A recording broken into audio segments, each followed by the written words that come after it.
I worked as a regular pizza delivery driver for Domino's during high school, and I also had a part-time position at Jimmy John's on the weekends.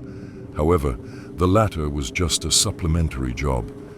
I mention this to emphasize that I wasn't an inexperienced individual on his first delivery. I was well acquainted with the process of making food deliveries. The incident that unfolded on this particular night was far from ordinary. Typically, I didn't handle phone calls. There was usually someone in the restaurant responsible for taking orders and preparing the pizzas. My role was to run inside, grab the prepared order, and make the delivery. On this occasion, as I finished a previous delivery and went inside to pick up the next order, my coworker advised me to ensure the customer paid in full. It seemed like an unnecessary reminder, given the obvious nature of the request. In my rush due to snowy roads, I acknowledged it quickly. As I walked out, got into my car, and prepared to drive, I pondered the comment a bit more. I wondered why he felt the need to state the obvious.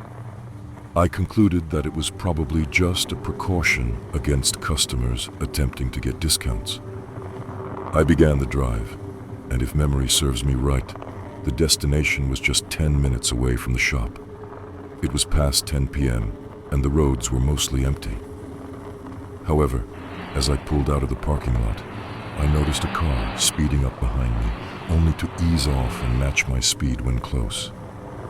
I couldn't discern the car type, but it wasn't uncommon for people in the area to drive fast at night when the roads were empty. Considering the falling snow, it wasn't the best idea.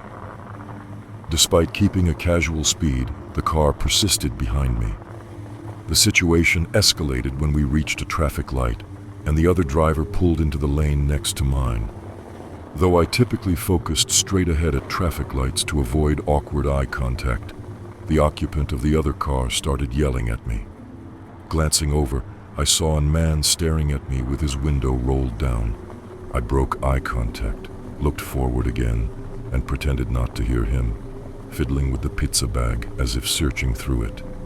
When the light turned green, I sped down the road, but the other driver continued erratically beside me, yelling and attempting to get my attention. While I wasn't scared, I was increasingly bothered by the situation. I contemplated taking a side road to lose him, but the snowy conditions made me hesitant about whether the side roads were plowed.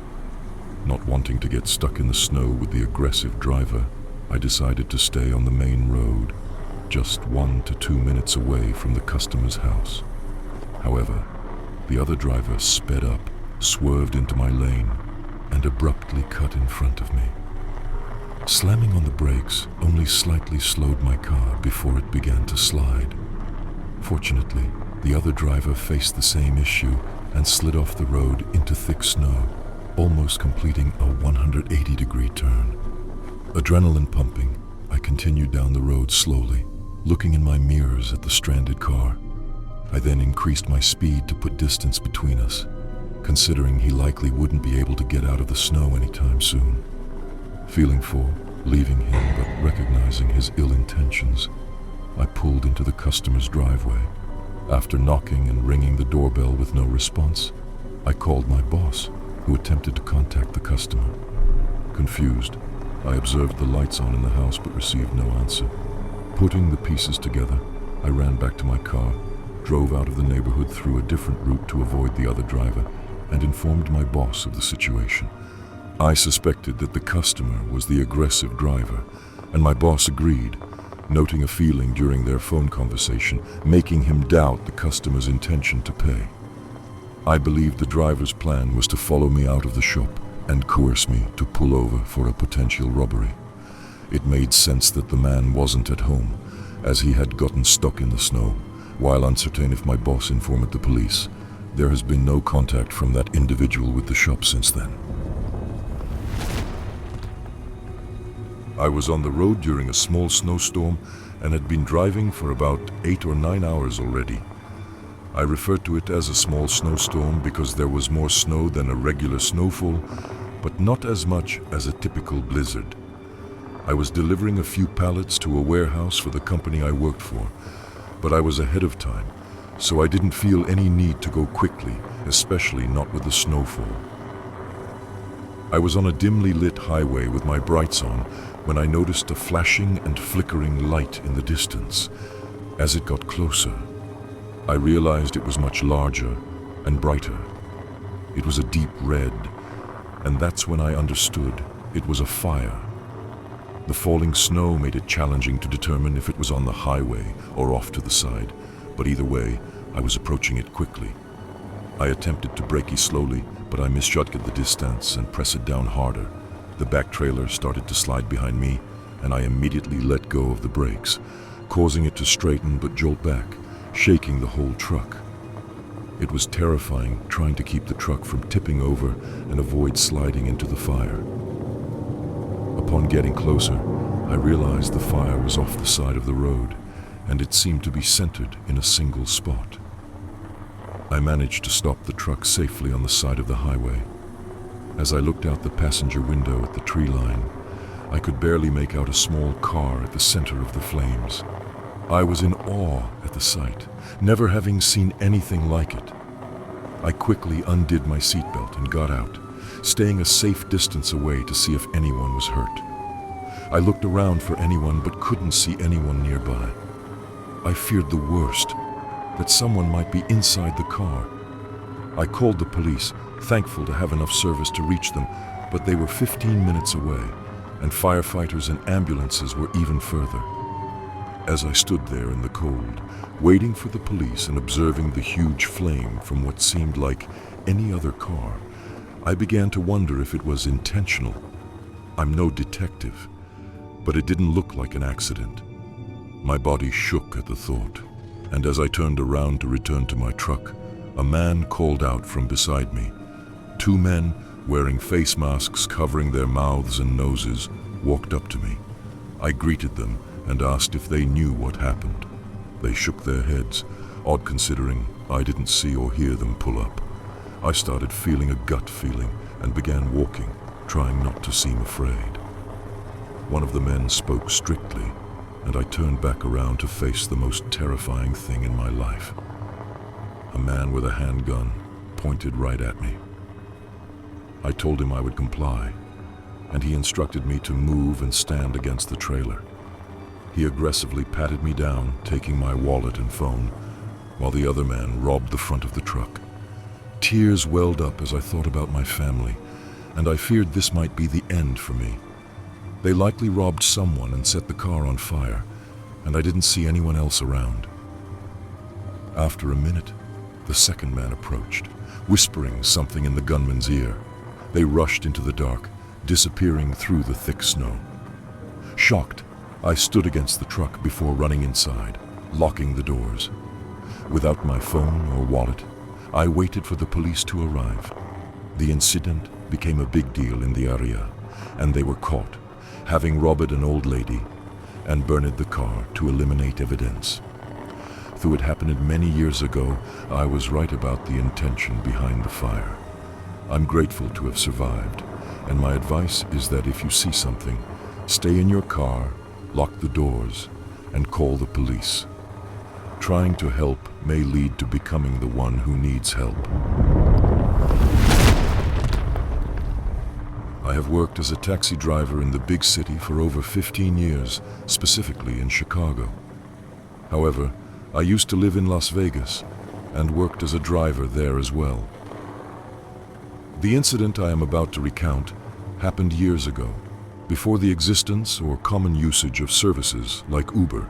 To provide context for those unfamiliar with Chicago, the city experiences cold and winters with temperatures frequently dropping to freezing. The taxi service I worked for wasn't the typical yellow taxi car type. It was a more modern setup where drivers used their own cars, putting a sign on top whenever they were working. In return, the company took a portion of the earnings, allowing drivers to work flexible shifts and set their own fares. This arrangement felt like a luxury that I hoped would last indefinitely. Without a set schedule, I would go out and drive whenever I felt like it on any given day. During holidays, I tended to work more hours due to increased activity. Since I had no family nearby and lived alone, holidays were just like any other day for me. Unfortunately, the following event occurred on Christmas Eve. I began driving at 10 a.m. and was pleased with the amount of business I was getting. There was almost no downtime between customers, and they were willing to pay more due to the holiday rush. By 8 o'clock, I had been working for 10 hours and was still making great money. However, snow started falling, and though it was light initially, I figured I still had time before it got worse. Taking a quick stop at a fast food place for a bite to eat, I headed back out to work as much as possible while I could. The crowds were dwindling, but many other taxi drivers had gone home, reducing competition. I picked up a small group and dropped them off in a relatively low-quality neighborhood with closely spaced old homes. Despite the neighborhood, the group was pleasant and left a good tip. As I pulled away, a man came from behind a parked car, holding his hand out as if seeking a ride.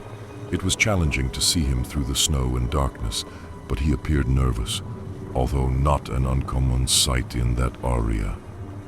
I pulled up next to him, and he got inside without a word. As I rolled down the street, I realized he hadn't answered my question about his destination. When I asked again, he replied with a poorly written address on a torn piece of paper. Having driven in the city for years, I was familiar with almost all road and street names, but this address was unfamiliar. I attempted to use my GPS, but nothing came up. Nervous, I informed the man that I didn't know where the address was. In a surprisingly strict tone, he instructed me to pull over. This made me uneasy, and as I stopped on the empty street, the man lunged at me, pressing a small gun to my head. He screamed, demanding my wallet and keys. Despite being in shock, I tried to comply, but the man became angrier, yelling as he dug the gun into my skull. In my dazed state, he pistol-whipped me, intensifying the pain. Struggling to grab my wallet, I tossed it on the passenger seat, but it wasn't enough. The man hit me again, and that was the last thing I remembered. I woke up on the side of the street, covered in snow, feeling freezing cold. My car, wallet, keys, and phone were gone.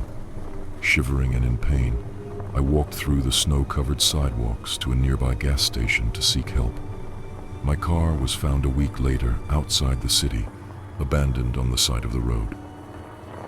Fortunately, I had no lasting injuries, but the entire experience was awful.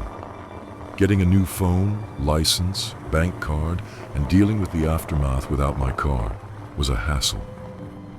Even though I now work for a larger taxi company run by the city, providing a company car and enhancing safety, I still feel uneasy around certain people. I can choose not to work nights, but during holidays, I am much more careful. I learned the hard way that even on Christmas, not all people take the day off, and some can be truly horrible.